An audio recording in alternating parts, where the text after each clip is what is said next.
know, there's been a lot of Star Wars games on lots of different platforms. Well, this one's for the Xbox, and it's an RPG from the guys who did Baldur's Gate. It's called Knights of the Old Republic. Now this game here... With Greg Zeschuk from BioWare, and we're going to be talking about Knights of the Old Republic, the new Star Wars game that's coming to the Xbox this year. Tell us a little bit about what this game is about. Knights of the Old Republic is based 4,000 years before Episode 1. So it takes place in a time when there were lots of Sith running around, lots of Jedi. Cool. It's a lot different than I think people are familiar with from watching the movies.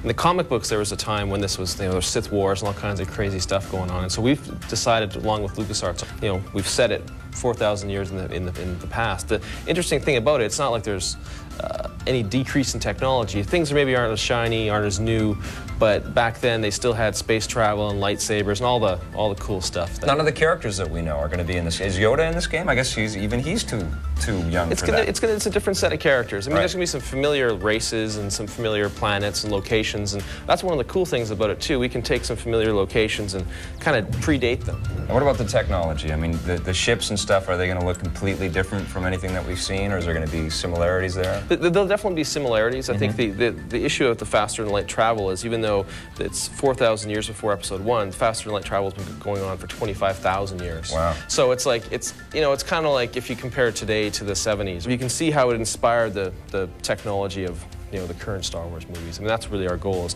you can sort of look at our stuff and go, yeah, that looks Star Wars. Can you give us some of the details on some of the characters or some of the races that we're going to see in this game? I mean, there's some really, one of the cool things, one of the favorite things I think we're doing for me is that we've got some really cool droids. They're not just little service protocol droids with, there's some guys, one of the characters he gets a pretty cool, kind of a badass droid. And so that's actually pretty cool. And of course we got Wookiees, we have Twi'leks, we have, a lot of interesting characters. What's your interpretation of the Jedi Knights? Are they rough and tumble, or are they sort of the regal kind of Jedis that we know? We have a whole range. I mean, one of the really exciting things for us is because Jedis, there's thousands of them. It's not just a few guys. It's like, or 20 or 50. There's thousands, and so there's all kinds of different interpretations of them. You might have a certain set which is one way, and part of the system has different almost classes of Jedi, certain types of Jedi. So it's very different. They have different sets of powers, and being a role-playing game, there's a lot of customization of your character and things that you can do.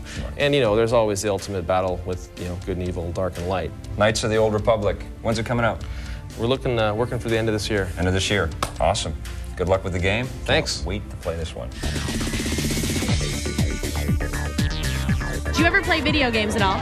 I'm good at Tetris, and I love playing it. And I remember Atari and Q*bert. Yeah, exactly. Those old stuff. I love Pac-Man, Miss Pac-Man, but I'm not really up on the current stuff. So if they brought Pac-Man back, you'd be all over that? Isn't it back? They're coming back. So it never went away. If you could create any video game, maybe you could be the star, what would you create? Conquering icky people in a single bound. Or just wipe out all the negativity in the world. Awesome. And illuminate it with light.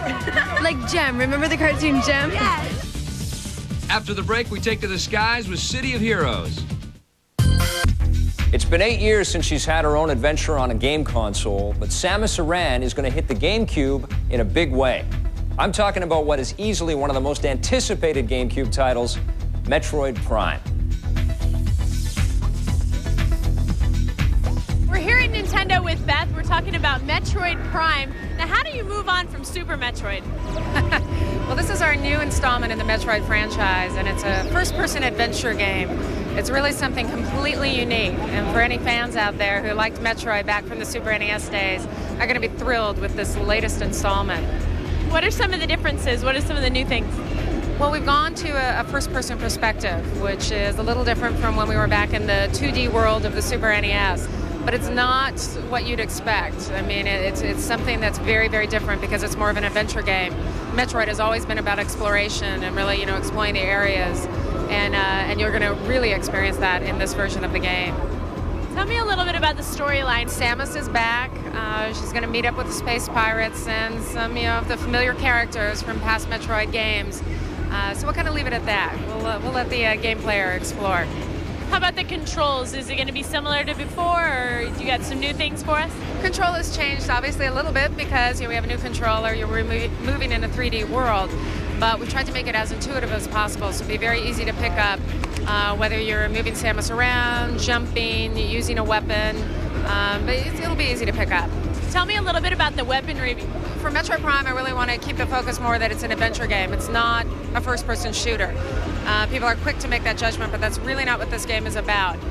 But Samus does have a lot of weapons, from freezing things to just sort of a traditional weapon. And what consoles can we find this for? Metroid Prime is exclusive to Nintendo. It's one of our franchise characters. So it's coming out for Nintendo GameCube in November, later this year. And there actually will be another Metroid game coming out for Game Boy Advance. So for Metroid fans, this is going to be an awesome year.